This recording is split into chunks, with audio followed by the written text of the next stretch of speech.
Hi mga kabilabs, paano nga ba natin sisimulan ang New Year ng tama? So 'di ba, marami tayong mga pinaplano, especially ngayong unang buwan ng taon. May mga siniset tayo mga new goals or mas kilala bilang may New Year's resolution. So in this video, i-share ko sa inyo kung paano natin sisimulan ang ating New Year para mapagtagumpayan natin yung mga siniset natin o yung mga pinaplano natin ngayong taon na ito. So I hope makatulong po itong video na ito, and make sure to watch this video until the end.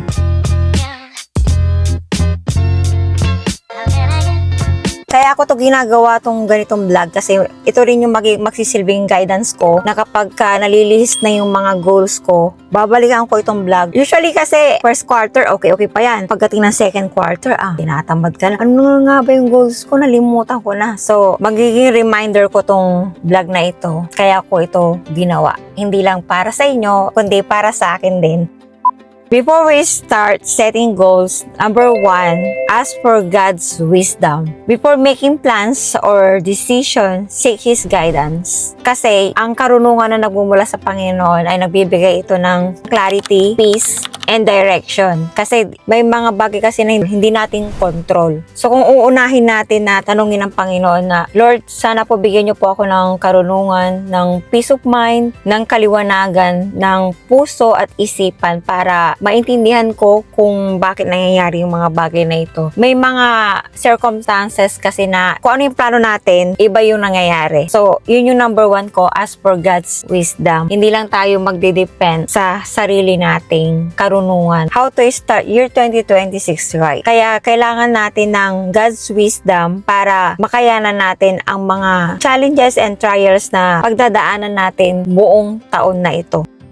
Okay, so number 2 naman, write down all your plans and goals for this year. Kasi narinig nyo na ba yung kasabihan na a goal without a plan is just a wish? Kunwari, gusto mong magpapayat ngayong taon na to, kailangan mabawasan yung timbang ko, kailangan marunong na akong mag-drive, kailangan matuto ako ng bagong skills, or kailangan makapag-save na ako, delay gratification, mga ganon, kailangan mabayaran ko lahat ng utang ko ngayong taon na to. Hindi mo siya isinulat. So kung hindi mo siya isinulat, may tendency na malilimutan mo yan. Believe me, trust me, malilimutan mo yan pag hindi mo sinulat. Kaya ngayong taon na to, ini-encourage ko kayo na bumili kayo ng journal nyo. Kung hindi man kayo mahilig magsulat, kakailanganin nyo po yan mga kabilabs. And ang journal kasi, hindi lang siya para sa mga plano natin sa buhay, kundi halimbawa may nangyaring hindi maganda. Instead na, yung iba kasi, alam nyo bakit sinishare nila sa Facebook? Yung iba, marami akong kakilala mga OFWs na napakadali sa kanila mag-share ng mga random moments nila. Diba may nangyaring hindi maganda, nilalagay nila sa Facebook kasi wala silang makausap. Pero kasi bilang OFW, hindi laging may kausap ka, diba? Pero kung may journal ka, isinusulat mo doon lahat ng mga hinaing mo sa buhay. Aside from talking to God, nakakatulong yung pagsusulat. And eventually, yung sinulat mong yun, babalikan mo siya sa mga susunod na buwan or taon. Mamamangha ka na lang na, ganitong buwan, ganitong petsa, ganitong taon, down na down pala ako. So, mararamdaman mo na despite of your challenges na pinagdadaanan, lagi kang itinataas ng Panginoon. So, maganda na yung mga goals mo, mga plano mo sa buhay, isusulat mo yan. Isang advantage din ng pagsusulat mga kabilabs is nagiging reference mo siya in the future na, oops, parang nalilista yung yung mga ginagawa ko. Halimbawa, gusto mo nga magbawas ng timbang, pero bumabalik ka sa dati mo. Una, parang masipag ka pang mag-gym, masipag ka pang mag-exercise, and then tinamad ka na kasi napagod ka na or nakikita mo wala ng improvement. So, babalikan mo lang lagi yung mga sinulat mo para hindi ka mawala sa plano mo. So, isa din siyang reminder. Kaya, napaka-importante ng pagsusulat ng mga goals natin sa buhay. So, number 3 naman, don't write something small. So, sabi dito sa akin search na binabasa ko ngayon, write something you can accomplish on your own. Write something you have to stretch your faith and you need God to accomplish it. Meaning, write something big na hindi mo kaya mapagtagumpayan kung walang tulong ang Panginoon. So, syempre, gagawa tayo ng goals natin. Kailangan, lakihan na natin. Halimbawa, yun nga, mabalik tayo doon sa napakahirap magpapayat kung medyo lumaki ka na. Or gusto mo matutong mag-drive pero meron kang anxiety or may fear ka sa daan, sa mga malaking truck, sa mga mabibilis na sasakyan. So, hindi mo yung magagawa. Hindi ka matututong mag-drive kung sarili mo lang, nakadepende ka lang sa sarili mo. So, kailangan mo ng tulong ng Panginoon. So, yung sinasabi ko sa inyo na kapag nag-set kayo ng goals nyo, lakihan nyo na mapagtatagumpayan mo lang iyan sa tulong ng Panginoon, hindi sa ikaw lang, hindi sa sarili mo lang na kakayahan. Okay, so number 4, start with surrender. So, lahat ng plano mo, ibigay mo sa Kanya at ipagkatiwala mo sa Panginoon. Pray something like, Lord, this year is yours. Lead me where you want me to go. Kung ibinibigay mo sa Kanya lahat ng plano mo, trust me, magiging mapayapa yung kaisipan mo. Kasi, anumang discouragement na darating, halimbawa, okay, mabalik na lang tayo sa aking wag na tayong lalayo. So, hindi naman lingid sa kaalaman ninyo na gusto kong lumipat ng area or ng ibang workplace. So, hindi ako magde-depend na sa sarili kong kakayahan na gagalingan ko sa interview, gagalingan ko sa pag-a-apply, dadamihan ko ng pag-a-apply, araw-araw ako mag-a-apply, hanap ako araw-araw. Kailangan i-surrender mo yan sa Panginoon kasi like, sa mga situation ko ngayon, laging unfortunately, we are sorry. Laging ganun na nare-receive ko. Kasi nga, kailangan ko na sponsorship. So, hirap akong makalipat ngayon ng malilipatang trabaho kasi yung visa ko ngayon ay uncertain kasi kailangan kong magkaroon ng permanent residency dito para madali akong makalipat. So, di ba naririnig nyo na yung mga uncertainty ngayon about sa residency namin na instead of 5 years, gagawin daw nilang 10 years. Sinusurrender ko sa Panginoon na kung ano man yung mangyari, siya nang bahala doon. Kung makalipat bang kami, salamat. Kung hindi, pa rin ako, magpapatuloy pa rin ako, gagalingan ko pa rin sa trabaho. Hindi yung, ano ba yan? Nakakasawa dito sa trabaho ko. Wala akong nakikitang growth. So, alangan namang hindi mo na siya gagalingan. Siyempre, gawin mo pa rin yung trabaho mo ng maayos para magkaroon ka rin ng good reference, diba? At hindi porket hindi ka na makakuha ng ibang trabaho, susuko ka na. So, surrender mo sa Panginoon. Sa mga plano nyo rin, kung ano yung mga pinaplano nyo sa buhay, mas maganda na, halimbawa, gusto mong makapasa sa exam, sa bar exam, sa board exam. So, kung magdidepend ka lang sa sarili mo, kung hindi ka nakapasa, down na down ka. Pero kung isinurrender mo yun sa Panginoon, minsan kasi, kung ano yung plano natin, hindi natutuloy. Alam nyo kung bakit. Merong itinuturo si Lord sa atin na ititest ko nga to kung magiging faithful pa rin ba siya sa akin kahit na hindi ko ibigay yung gusto niya. So minsan, yung mga failures natin, way pala yun ni Lord para i-test tayo kung karapat dapat ba tayo sa mga nag-aantay na blessing para sa atin.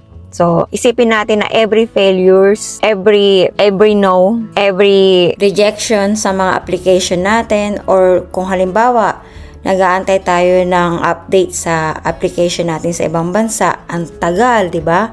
So, keep on praying. Every cancellation, halimbawa, na-cancel ka ng mga kaibigan mo or nawala yung mga taong pinagkakatiwalaan mo, nasira yung tiwala mo sa kanila. So, minsan yung mga bagay na yun, daan yun ni Lord para ilayo ka sa mga taong ganon or may tinuturo din siya sa'yo. Kaya, isurrender mo lang, pagkatiwala mo lang sa Panginoon lahat ng pinaplano mo this year.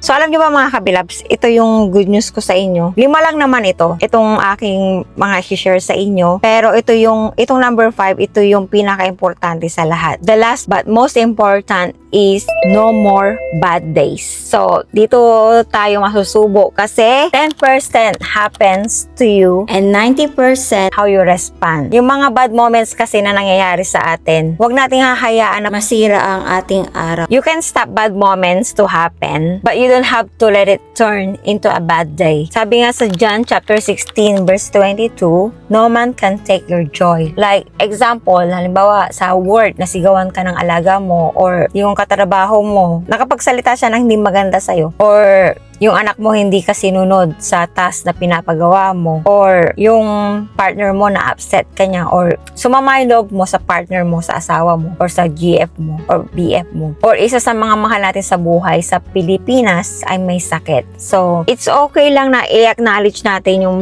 lungkot, yung mga disappointments, at yung trials, but wag nating tambayan ito. It's okay to acknowledge sadness, disappointments, trials, but don't dwell with it. Huwag mong tambayan or dibdibin. So, siguro masasabi yung napakadali para sa yung sabihin. Pero, syempre, hindi ko naman sinasabi na baliwalain mo lahat ng nangyayaring hindi maganda sa'yo. I-process mo din yon. At the end of the day, process your negative thoughts at sabihin mo sa sarili mo na, I don't let this negativity to destroy my peace. Huwag kang matutulog na puro negative yung nasa isip mo. Instead, pray to God, isumbong mo sa Kanya lahat. Kasi kapag natulog ka na may puot, may galit at lungkot sa puso mo, pagising mo sa umaga, di ba parang ang bigat ng pakiramdam mo na bad mood ka kaagad kasi iniisip mo yung nangyari nung nakaraang araw. So, make sure na bago tayo matulog at peace tayo, isumbong mo lahat yan sa Panginoon, or sabi ko nga sa inyo, gumawa ka ng journal mo para doon mo ibuhos lahat. Minsan, sa pagsusulat ko ng journal, doon ko ibinubuhos lahat. Talagang di mo maiiwasan na, syempre, umiyak. Pero pag nailabas mo yon, ang sarap sa pakiramdam. Bad moments are inevitable, hindi natin maiwasan, but bad days are optional. So, mamimili ka na lang dyan kung isirain ba ng bad moments na iyon. Halimbawa na bad trip ka sa katrabaho mo.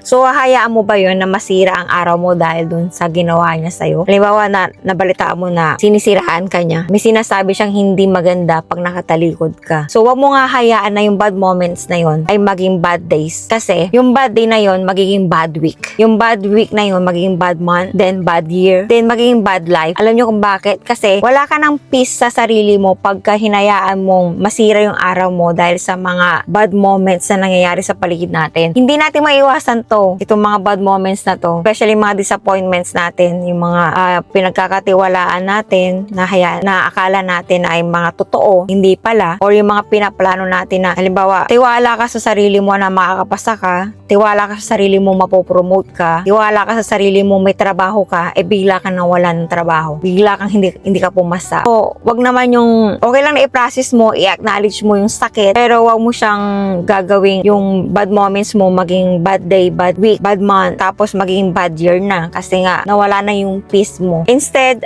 try new approach. When you wake up in the morning, decide if you will have a bad day or good day. Tell yourself, whatever may happen today, I will stay at my peace. So, sabi nga, when you wake up in the morning, magpapasalamat tayo sa Panginoon kasi binigyan tayo ng panibagong umaga, panibagong buhay upang i-correct or makasama natin yung mga mahal natin sa buhay, di ba? So, magde-decide ka na ano man ang mangyari ngayong araw na to, magiging bad day ba to or magiging good day ba to? So, nasa sayo yan kung hahayaan mo na masira yung araw mo sa mga bad moments na hindi natin may iwasang mangyari. When negative things happen, remind yourself, this is just a bad moment. It's not the end of my story. It's not going to determine my attitude and my joy. So, you can control people or circumstances. Nasa sa inyo yan kung hahayaan nyo na yung bad moments na yon ay masisira na yung araw mo at masisira na yung kaligayahan mo. When you wake up in the morning, tingnan mo na agad, isapuso mo na agad, ipagpray mo na agad na whatever may happen today, it will be a good day. It will be a good day kasi ginising ka ni Lord, may trabaho ka, meron tayong hangin na nalalanghap, meron tayong pagkain na nakakain, healthy tayo. So, marami tayong pwedeng ipagpasalamat sa Panginoon. You can't control people or circumstances, but you can control yourself. This is the day that the Lord has made. I will rejoice and be glad in it. So, ayun lang mga kabilabs. Diba, napakasimple lang pero napahaba na yung ating discussion. Yung number 5, naisip kong i-share sa inyo yon kasi yung mga maliliit kasing bagay na nangyayari sa buhay natin, siya yung hindi mo maiiwasan, di ba? We can't control anything. Hindi mo makokontrol yung mga tao sa paligid natin kahit na asawa mo yan, kahit anak mo yan. Di ba may mga moments na napabad trip ka sa kanila, nagkakaroon kayo ng disagreement, di ba? Hindi mo talaga makokontrol ang mga bagay-bagay. Kaya sabi ko nga sa inyo, itong ginagawa kong vlog is is a reminder for me also. I don't let that bad moments na masira ang araw ko. Ayun. So, sana itong vlog na ginawa natin ay maging reminder din sa inyong mga kabilabs. And I hope makatulong itong vlog na ginawa natin. Alam nyo mga kabilabs, ako lang ang gumawa nito. So, dapat, yung ganitong mga vlog ay first week or bago matapos dapat ang taon. Kaya lang, kailangan mo kasi mag-reflect. Kailangan mo itong bigyan ng oras. Yung mga ginawa ko kasing mga ways, mga steps, ay kailangan mo ng reflection din at syempre yung guidance ng Panginoon. Kaya na-late tayo. Kaya ngayon lang natin gagawin. Pero next year, I'll make sure na gagawin ko siya bago matapos ang taon para start pala ng January. Naka-ready na yung buong pagkatao ninyo.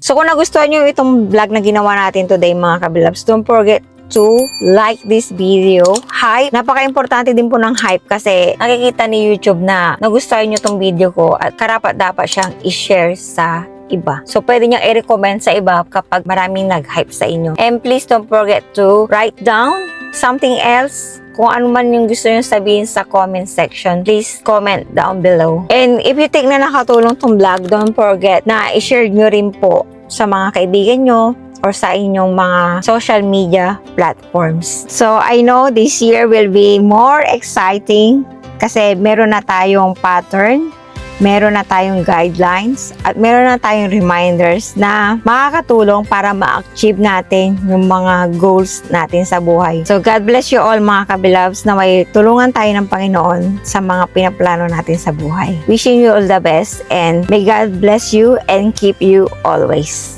Happy New Year! And praying na mapagtagumpayan ninyo ang mga pinaplano nyo sa buhay. Bye! Thank you for watching.